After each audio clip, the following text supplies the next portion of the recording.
রাষ্ট্র স্থিতিশীল, সরকার পরিবর্তনশীল। এই যে গণতান্ত্রিক চর্চা, এটাকে আমরা পুনর্বহাল করতে চাই এবং জনগণের চাবি আপনার হাতে।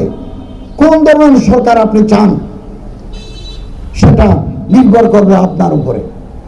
শুনেন, আরো কথা বলি, কাঠামো পরিবর্তন করতে হলে অনেক মেহনত করতে হবে। এটা ব্রিটিশ কাঠামো। এই কাঠামো যদি পরিবর্তন করতে চান, সংসদের 300 আসনের ভিতরে 180টা আসন নিয়ে আপনাকে পার্লামেন্টে যেতে হবে।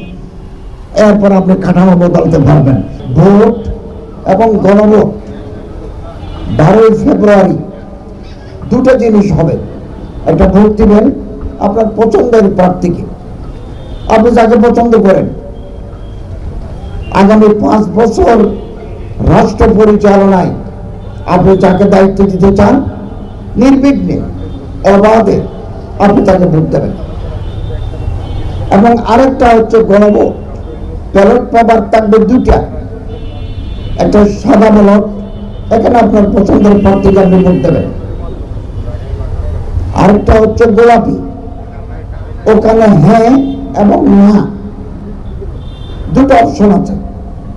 আমরা আপনাদেরকে হ্যাঁ পক্ষে ভোট দেওয়ার জন্য আহ্বান জানাচ্ছি এবং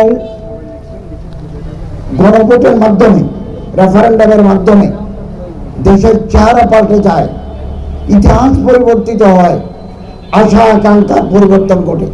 এই নির্বাচনে যদি আমরা হ্যাঁ ভোট দিই, তাহলে রাজনৈতিক সংস্কৃতির পরিবর্তন আসবে। সর্বগ্রাসী ফ্যাসিজম থেকে আমরা মুক্তি পাব, স্বৈরতান্ত্রিক শাসন থেকে আমরা রেহাই পাব।